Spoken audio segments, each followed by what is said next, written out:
तो चलिए अब हम समझते हैं types of stock market indices. देखिए, ये वाला जो पोर्शन है ना, इसे थोड़ा सा समझने की कोशिश कीजिएगा। देखिए, हर आदमी चाहता है कि मैं ना इंडाइसेस को कैलकुलेट करना सीखूं, लेकिन आपको अपना पर्पस क्लियर होना चाहिए। आपका पर्पस है एग्जाम को क्लियर करना। 100 में से 5 क्वेश्चन आने हैं यहाँ से। तो ये जो 5 क्वेश्चंस आने हैं ना, वो सिंपल होते हैं, टू द पॉइंट होते हैं, स्पेसिफिक क्वेश्चंस होते हैं। वहां पर आपको बैठ के ना कैलकुलेशन करने के लिए नहीं देगा। ठीक है। तो जिनको ऊपर ऊपर समझना है मैं उनको वो भी बता दूंगा अभी, और जिनको थोड़ा सा डिटेल में समझना है मैं वो भी बता दूंगा। लेकिन मैं आपको एक चीज बता रहा हूं, अगर आप ये वीडियो देख रहे हो तो यहां पर आपको ना नाम पता होने चाहिए और उनका बेसिक कॉन्सेप्ट पता होना चाहिए, जो कि मैं आपको अभी बता दूं। तो मार्केट में इंडाइसेस के कॉमन लॉजिक्स क्या है, जिस कॉन्सेप्ट पे वो बनते हैं। पहला है मार्केट कैपिटलाइजेशन वेटेड इंडेक्स। तो इंडेक्स मैंने आपको बता दिया। वेटेज का मतलब आप लोगों को पता है, अगर आपने 9th 10th 11th 12th में थोड़ी भी बेसिक पढ़ाई की है तो आपको पता है कि वेटेज का मतलब क्या होता है। ठीक है। लेकिन वेटेज का मतलब भी मैं आपको धीरे से एक्सप्लेन कर दूंगा। अब मैं आपको बता देता हूँ मार्केट कैपिटलाइजेशन, अगर आपको नहीं पता है तो। ठीक है। अगर आप डेरिवेटिव्स की पढ़ाई कर रहे हो तो आपको इतना तो पता होना चाहिए, लेकिन फिर भी मैं आपको बता देता हूँ मार्केट कैपिटलाइजेशन का मतलब क्या होता है। आपने बहुत बार सुना होगा 1 लाख करोड़ डूब गए, 2 लाख करोड़ डूब गए, XYZ आपने सुना होगा। तो ये डूबते कैसे हैं? ये डूबते ऐसे हैं, इन्हें कहा जाता है मार्केट कैपिटलाइजेशन। एक कंपनी है जिसका स्टॉक का प्राइस चल रहा है 200 रुपए, और इस कंपनी के जो नंबर ऑफ शेयर्स हैं, क्वांटिटी ऑफ शेयर्स, वो मार्केट में है 150। तो इस कंपनी का मार्केट कैप बहुत सिंपल तरीके से हो जाएगा 30,000 रुपीज का। कितने का हो जाएगा? 30,000 रुपीज का मार्केट कैप हो जाएगा। तो मार्केट कैप हुआ क्या? मार्केट कैप सिंपल है, CMP, current market price, into number of shares. तो अगर आप सुनते हो कि मार्केट कैप बढ़ गया, तो जनरली होता है कि अगर यही प्राइस 200 की 300 हो जाए तो आपका मार्केट कैप बढ़ के हो जाएगा 45,000 रुपए। लेकिन अगर यही प्राइस 100 रुपए हो जाए तो आपका मार्केट कैप घर घट के कितने का हो जाएगा? आपका मार्केट कैप घट के हो जाएगा 15,000 रुपए का। ठीक है। तो आप समझिए, मार्केट कैप डायरेक्टली रिलेटेड है स्टॉक की प्राइस से। तो अगर आप कभी सुनते हो ना कि इस स्टॉक का मार्केट कैपिटलाइजेशन बहुत बढ़ गया है, तो सिंपल सा मतलब है कि इसकी प्राइस बढ़ गई है। ठीक है। तो हम डिटेल में समझेंगे, लेकिन आपको समझना है मार्केट कैपिटलाइजेशन वेटेड इंडेक्स में होगा क्या। एक कंपनी होगी, उसकी एक प्राइस होगी, नंबर ऑफ शेयर्स होगा, उससे आपको मार्केट कैपिटलाइजेशन आएगा। जिसका जितना मार्केट कैपिटलाइजेशन रहेगा, उसमें उसको कितना वेट मिला हुआ है इंडेक्स में, उस हिसाब से इंडेक्स प्लस माइनस करेगा। तो ये एक कॉन्सेप्ट है जिसपे इंडेक्स बनते हैं। ठीक है। अगला कॉन्सेप्ट होता है free float market capitalisation index. अब फ्री फ्लोट और नॉर्मल मार्केट कैपिटलाइजेशन इंडेक्स में क्या डिफरेंस है? तो अब आपको एक चीज को समझनी पड़ेगी कि अगर आप देखोगे कि मैं एक कंपनी को स्टार्ट किया है, मैंने प्रमोट किया है, और मैंने मार्केट में क्या किया है, ओनली 30% शेयर्स निकाले हैं, बाकी 70 अपने पास रखा हूं। तो ये 70 मार्केट में नहीं आने वाले नॉर्मली ट्रेडिंग। मार्केट में घूमेगा क्या? मार्केट में घूमेगा ओनली 30%। तो फ्री फ्लोट जो आपको आसानी से मार्केट में मिलेगा फ्लोट करता हुआ, वो कितना है? 30% है। तो यहां पर क्या होगा, हम पूरे शेयर्स नहीं लेंगे, हम ओनली 30% शेयर्स को लेंगे। तो नॉर्मल मार्केट कैपिटलाइजेशन में सपोज, जैसे मैंने आपको एग्जांपल दिया था कि आपके पास में 200 रुपए प्राइस है और 150 शेयर्स है। ठीक है। तो मार्केट कैपिटलाइजेशन कितना हो गया था? 30,000। अब फ्री फ्लोट में पता चला मार्केट में सिर्फ 50 स्टॉक छोड़े गए हैं, प्राइस तो 200 ही है। तो मार्केट एक्चुअल मार्केट कैपिटलाइजेशन इसका कितना हुआ? फ्री फ्लोट मार्केट कैपिटलाइजेशन वो 10,000। ठीक है। तो इसमें और इसमें फर्क ये है कि ये हमेशा कम रहेगा या बराबर रहेगा, लेकिन कभी भी फ्री फ्लोट मार्केट कैपिटलाइजेशन से ज्यादा नहीं हो सकता। ये भी एक इंपॉर्टेंट क्वेश्चन बन सकता है। आपको एक एग्जांपल में पूछा जाए, free float market capitalisation will always be greater than the normal market capitalisation, इसका आंसर होगा फॉल्स, हो नहीं सकता। क्योंकि फ्री फ्लोट का कॉन्सेप्ट अगर आपको बताए तो क्वेश्चन आपको कैसे भी घुमाए आप उसका आंसर कर लोगे। ठीक है, चलिए अब हम आते हैं अगले उस पे। अगला है प्राइस वेटेड इंडेक्स। इसमें क्या होगा, जो प्राइस होगी उसके हिसाब से वेटेज को डिसाइड किया जाएगा। ठीक है, यहाँ पे मेन पॉइंट हो गया प्राइस। जो फोर्थ ऑप्शन होता है उसे कहा जाता है इक्वल वेटेड इंडेक्स। यहाँ पे हर चीज का वेटेज जो होता है वो इक्वल होता है। ठीक है,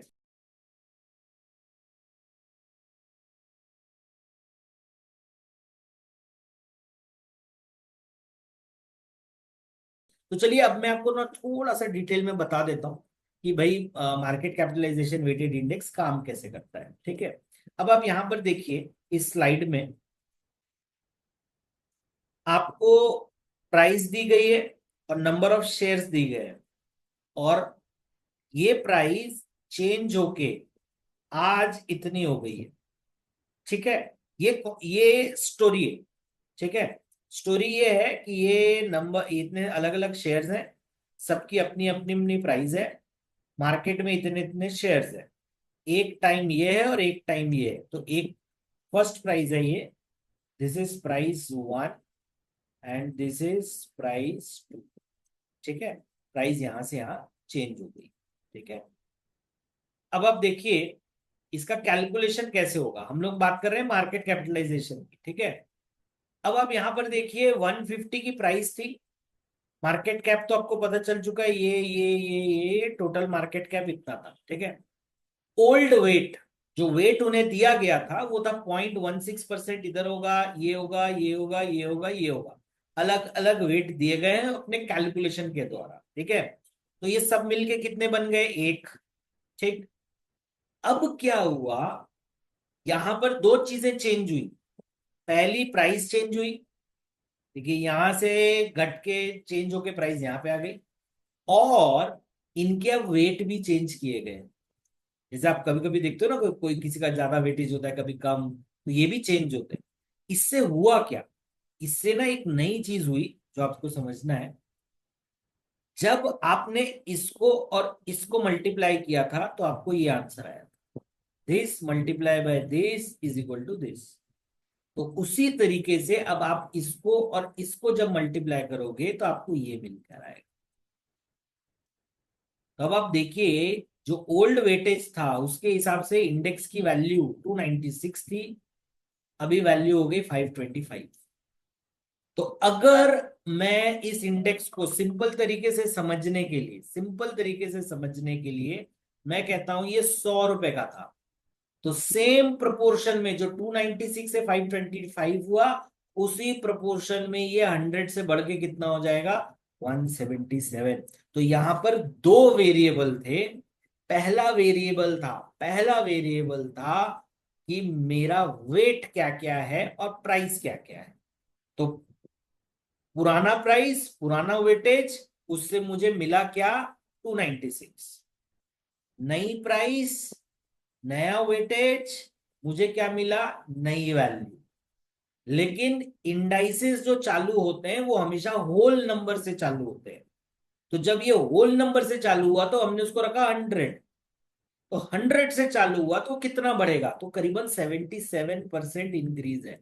जब आप 296 और 525 को निकालोगे तो इनमें जो रेट ऑफ इंक्रीज है वो 77% है। तो ये कॉन्सेप्ट हुआ मार्केट कैपिटलाइजेशन वेटेड इंडेक्स।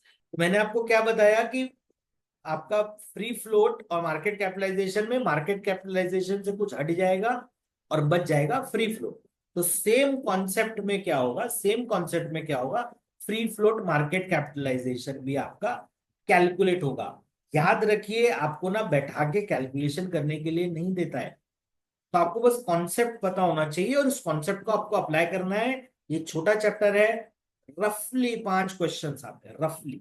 ठीक है, तो इस चीज को आपको ध्यान में रखना है, व्हाट इज द कॉन्सेप्ट।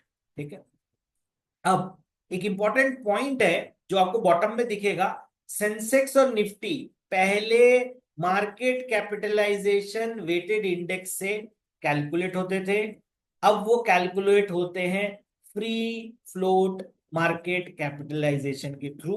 वो क्या होता है वो मैंने आपको बता दिया है। ठीक है, अब both Sensex Nifty over a period of time has moved to free float basis, और SX40 जो इंडेक्स है MSCI का, वो भी आज की डेट में free float market capitalisation index से चलता है। सबसे इंपॉर्टेंट है आज का डेट में free float market capitalisation index. अब आप देखो प्राइस वेटेड इंडेक्स में क्या होगा। ये मेरी प्राइस हुआ करती थी और ये मेरे नंबर ऑफ शेयर्स होते थे, तो उसका कैलकुलेशन आ गया आपका इधर।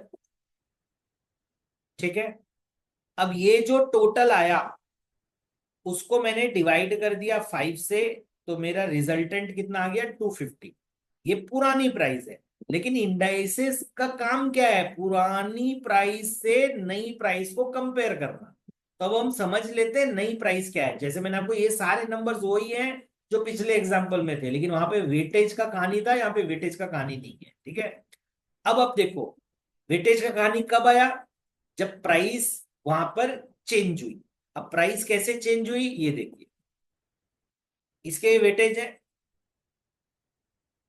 अब क्या हो रहा है, प्राइस बढ़ गई, 150 से बढ़ के कितनी हो गई 650, 300 से बढ़ के कितनी हो गई 450।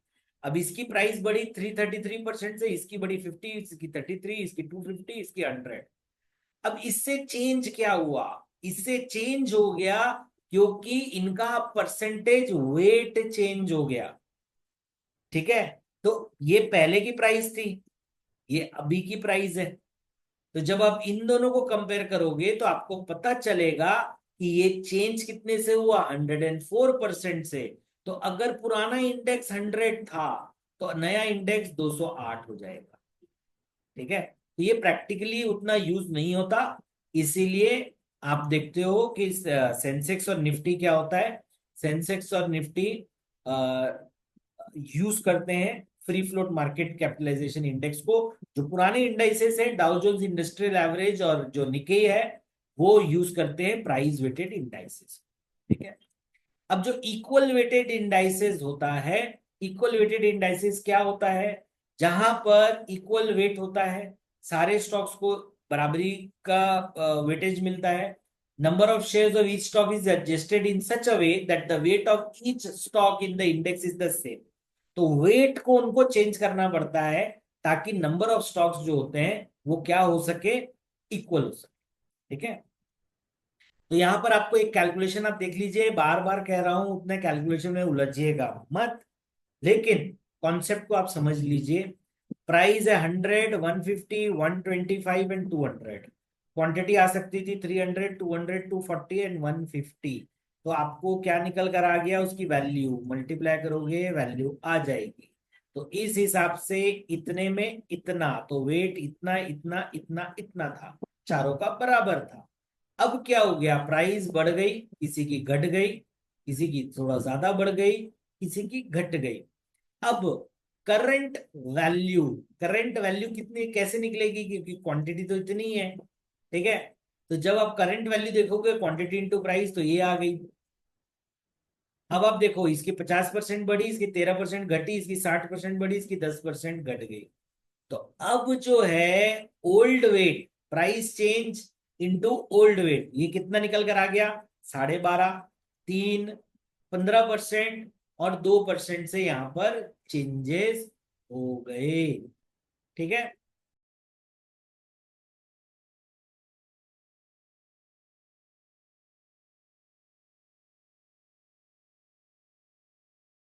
तो यहां पर क्या कह रहा है, change in stock price, current value of stock in index has change from 120 to 146।